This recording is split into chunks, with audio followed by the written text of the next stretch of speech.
उद्धव ठाकरेंच्या विचारांना वैचारिक कीड लागली आहे। आमच्याकडे वैचारिक कीड मारण्याचा बेगॉन स्प्रे। मुख्यमंत्री शिंदेंचा उद्धव ठाकरेंवर हल्लाबोल। 20 सप्टेंबरला आचारसंहिता लागेल असा अंदाज। सोलापूर जिल्हा नियोजन समितीच्या बैठकीनंतर पालकमंत्री चंद्रकांत पाटलांचं वक्तव्य। शिंदे आणि त्यांच्या लोकांचा संबंध फक्त पैशांशी। मुख्यमंत्री शिंदे गुजरातच्या ठेकेदारांकडून 40% घेतात। एका अधिकाऱ्यानं सांगितलं, सामनातून आरोप। मुंबईत काँग्रेस प्रभारी रमेश चेन्निथला यांच्या उपस्थितीमध्ये बैठक। आजच्या बैठकीमध्ये जागा वाटपासंदर्भात चर्चा होणार। सत्ताधारी आमदारांनी घेतली मनोज जरांगेंची भेट। मराठा ओबीसी वादामध्ये सरकारची कोंडी। सरकार निर्णय घेत आहे पण विरोधक फायदा उचलत आहेत। आमदारांची कबुली।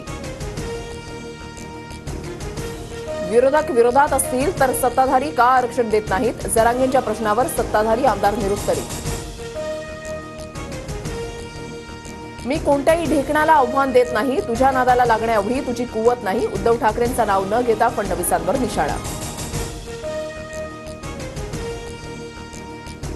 निराशेमुळे उद्धव ठाकरेंच्या डोक्यावर परिणाम झालाय। औरंगजेब फॅन क्लबचे असल्याचं ठाकरेंनी दाखवून दिलं। उद्धव ठाकरेंच्या टीकेवर फडणवीसांची टीका। अहमद शाह अब्दालीचा राजकीय वंशज अमित शहा। औरंगजेब फॅन क्लबच्या टीकेनंतर उद्धव ठाकरेंकडून शहांवर जोरदार हल्लाबोल। सोलापुरात खासदार धैर्यशील मोहिते पाटील आमदार संजय मामा शिंदेंना धक्का देणार। माजी आमदार जयवंतराव जगताप आणि माजी आमदार नारायण पाटील एकत्र येणार।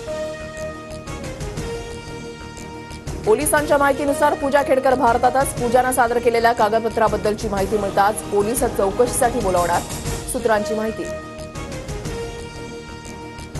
राज ठाकरे आज पुणे दौऱ्यावर। मुख्यमंत्र्यांच्या भेटीनंतर एकता नगरमधील नागरिकांशी राज ठाकरे संवाद साधणार। मध्य आणि हार्बर मार्गावर आज मेगा ब्लॉक। पश्चिम मार्गावर वसई रोड ते भाईंदर तर हार्बर मार्गावर वडाळा ते मानखूर दरम्यान ब्लॉक असणार। नागपूरमध्ये 100हून अधिक चिकनगुनियाचे रुग्ण। महापालिकेकडून डेंग्यू आणि चिकनगुनिया रोखण्यासाठी सर्वेक्षण सुरू। म्हाडाच्या कोकण मंडळाकडून अंबरनाथमध्ये 1533 घरांचा नवीन प्रकल्प राबवण्यात येणार। प्रकल्पाअंतर्गत 2 ठिकाणी अल्प आणि मध्यम गटासाठी घरं बांधली जाणार। राज्यात पुढील 2 दिवस मुसळधार पावसाचा जोर राहणार। आज पुणे साताऱ्याला पावसाचा रेड अलर्ट तर मुंबई ठाण्यासह कोकणामध्ये जोरदार पावसाची शक्यता।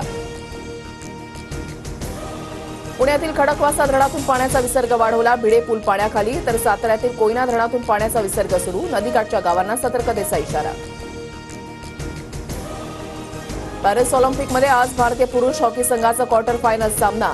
भारतासमोर ग्रेट ब्रिटनच्या संघाचा आव्हान। कर्णधार हरमनप्रीत सिंहच्या कामगिरीवर लक्ष।